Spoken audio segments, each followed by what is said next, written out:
बिस्मिल्लाहिर्रहमानिर्रहीम। अस्सलाम वालेकुम दोस्तों, फिर एक नया जख्म लगाया गया, फिर मेरे इश्क को आजमाया गया। जैसे जैसे मुझे मैसेजेस मिलते हैं, व्हाट्सएप पर वॉइस मैसेजेस सुनता हूँ कि बेटियों बहनों को जिस तरीके से विरासत से महरूम किया गया है और ऐसे ऐसे तरीके अख्तियार किए जाते हैं कि अकल दंग रह जाती है। जहां जिस माशरे में अपनी ही जो सबसे प्यारी शख्सियात होती हैं, बाप और भाई, वही अपनी बेटी और बहन के ऊपर जुल्म करें, तो बाहर के लोग जो हैं, मुखालफीन जो हैं या शरीका बरादरी वाले हैं, वो अगर करते होंगे तो फिर उस पर क्या जो है वो दोष है। देखें, अपनी जिंदगी में ही बाप की तरफ से बेटों को हिबा कर देना और बेटी को ये कहना कि हमने तुम्हें पढ़ा दिया, तुम्हारे जहेज दे दिया, तुम्हारी शादी कर दी है, और बेटा अब हमारे बाद भाइयों पे बोझ ना बनना, इन्हें तंग ना करना। वजह क्या है जी? कोई वजह नहीं। विरासत भाई, भाइयों को नहीं पढ़ाया, भाइयों की शादियां नहीं की, उनसे उनके सामने उनको पता होता बच्चियों को बाप ने भाइयों को हिबा कर दिया जी, नहीं अपने बेटों को हिबा कर दिया, तमलीग कर ली गई जी, आपस में सेटलमेंट कर ली गई जी। और जनाब दस्तबरदारी करवा ली गई जी, वो जी हम दस्तबरदार हो रही हैं, हमने इतने इतने पैसे वसूल कर लिए हैं। कहां वसूल किए हैं जी? 10 करोड़ रुपया के बदले में दस्तबरदारी की है। वो 10 करोड़ रुपया का पे ऑर्डर बना है?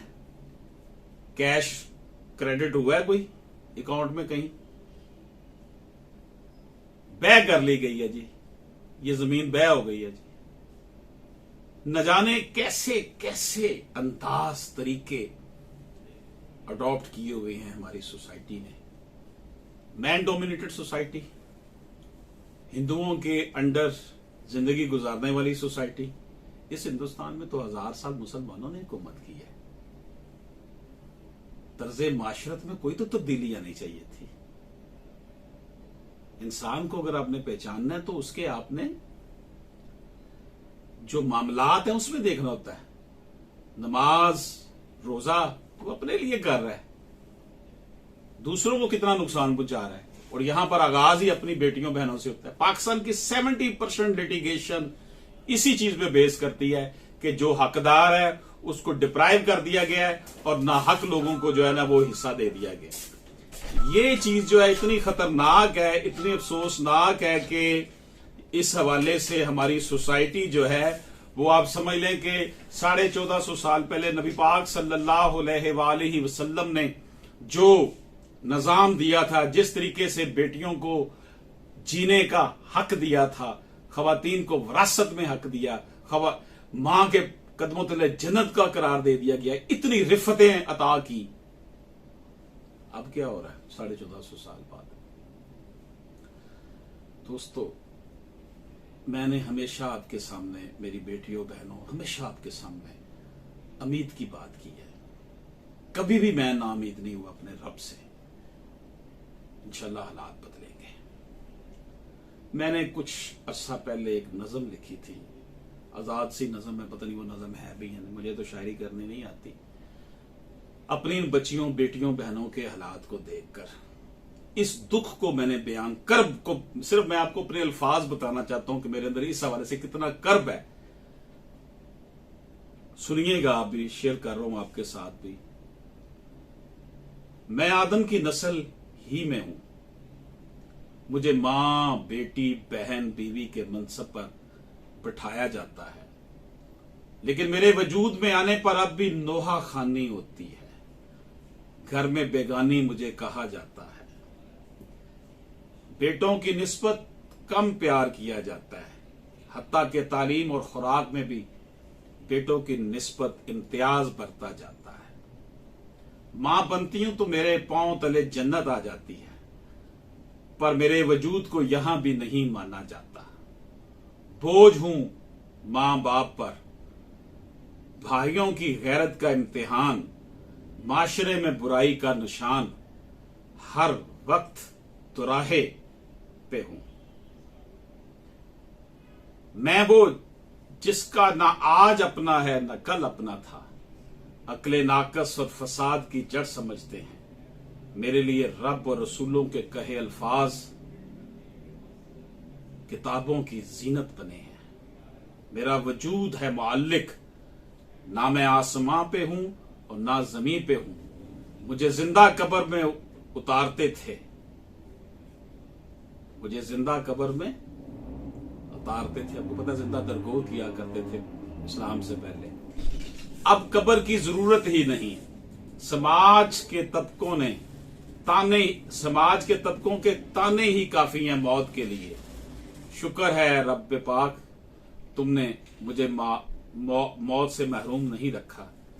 जब जी चाहता है, जिसका जी चाहता है, वो मुझे मौत से हमकिनार कर देता है और अपनी गैरत का जश्न मनाता है। मेरे रब, मेरे वजूद का निशान मिटा दे, जो हो सके तो लफ्ज जिससे मैं पहचानी जाती हूं उसे मिटा दे। ना लुफ्त में रहे, ना ख्याल में, ना एहसास में, ना जमीन इसकी गवाही दे, ना आसमां। ये रहे तो फक्त रब के नूर की अमा में रहे। देखिए, मैं आपकी खिदमत में अर्ज करूं, सिविल कोर्ट जाकर देख लें, 70% मुकदमात यही हैं जी, भाइयों ने नहीं हिस्सा दिया। मुझे बताएं, सबसे बड़ा नुकसान आज के दौर में माशी मसाइल हैं। हमेशा से माशी मसाइल रहे हैं। माशी ताकत से ही आपने सोसाइटी में अपना जो है ना वो आप मनवाना होता है। जब आपको माशी तौर पर कमजोर कर दिया जाएगा, आपके बच्चों की एजुकेशन ठीक नहीं होगी, आपकी रिश्तेदारियां अपने लेवल के लोगों के साथ नहीं होंगी, तो गोया कि आपने अपने हाथों से ही अपनी बेटी बहन को जो है उस माशी जो है वो जुल्म का शिकार कर दिया, जिसका हम समझते हैं कि मदावा जो है फिर नहीं हो पाता। और जो तबकाती जो तकसीम होती चली जाती है, वो ज्यादा अमीर वो कम, आपस में रिश्तेदारियां ताल्लुक खत्म हो जाते हैं। हमारा निजाम अदल कहने को तो कॉन्स्टिट्यूशन ऑफ पाकिस्तान में यही लिखा गया है कि कुरान सुप्रीम लॉ है। इंप्लीमेंटेशन देख लें, 25-30 साल केस चलते हैं, लोग मर जाते हैं, अदालतों में धक्के खाते खाते मर जाते हैं, वकीलों की फीसें देते देते मर जाते हैं, और इंसाफ उनके मिलना जो है वो नस्लें आकर अगली देती हैं। देर से इंसाफ मिलना इंसाफ नहीं होता। इसलिए दोस्तों, मैंने जो ये अपने जज्बात का इजहार किया कि हिबा के नाम पे, बै के नाम पे, दस्तबरदारी के नाम पे, तमलीग के नाम पर जो ये घिनौना खेल खेला जा रहा है कि बच्चियों को, आप बेटियों को, बहनों को विरासत से महरूम किया जा रहा है, हम अपने माशरे में जो है इतना बड़ा जुल्म का जो है मुर्तकिब हो रहे हैं कि माशरा तकसीम दर तकसीम होता चला जा रहा है। और रिजल्ट उसका देख लें कि हर बंदा जो 10,000 रुपया सैलरी ले रहा है वो भी बेचैन है, जो 10 लाख रुपया सैलरी ले रहा है या कमा रहा है वो भी बेचैन है। अमन नहीं है, सुकून नहीं है। जिसने विरासत का हक मारा, मेरा अल्लाह पाक कहता है कि उसने गुनाह कबीरा किया है, इसकी बख्शिश भी नहीं है जिसने किसी का विरासती हक मारा है। हम कहते जी उसे बेटी थी, अपने घर चलेगी, हमने उसे जहेज नहीं दे दिया। क्या कुरान और सुन्नत ये कहता है कि जहेज सब्स्टिट्यूट है विरासती हक का? तो इसलिए हमें अपने रब का दीन में पूरे के पूरे दाखिल हो जाओ। जिन अक़वाम को हम कहते हैं जी ये काफर है, ये इस तरह है, वहां इंसाफ के हालात तो देखें बाहर जाकर दूसरे मुल्कों में। हम बड़ा कहते हैं जी वो कुत्ते को भी इंसान, कुत्ते की बड़ी इज्जत करते हैं, बिल्ली की बड़ी इज्जत करते हैं, वहां इंसानों की भी वो इज्जत करते हैं। यहां पर इंसान की इज्जत नहीं है।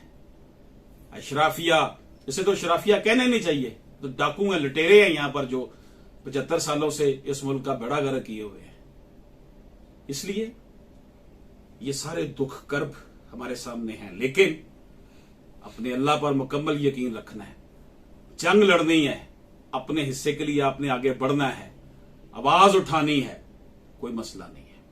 मेरा रब कहता है कि कभी तुमने नाउमीद नहीं होना। जो बंदा नाउमीद होता है गोया कि वो कुफर करता है। इसलिए हमेशा उम्मीद का चिराग जलाए रखना है।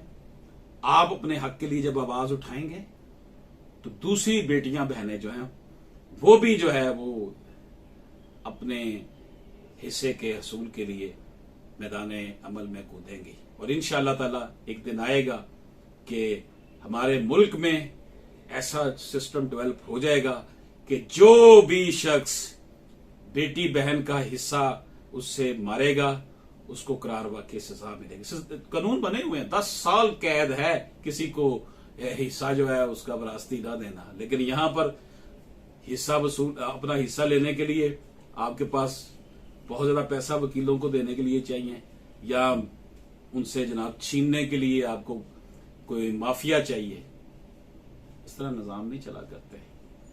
माशरे में जो हमारे यहाँ तकसीम इतनी ज्यादा हो गई है, वजह ही उसकी यही है कि हमने बुनियादी यूनिट जो घर है हमारा, वहां सुकून नहीं रहा। इसी वजह से कि अपना बाप अपना भाई अपनी बेटी बहनों के साथ जुल्म कर रहे हैं। अल्लाह पाक हम सब का हामी नासिर हो। इजाजत दीजिए। अल्लाह हाफिज।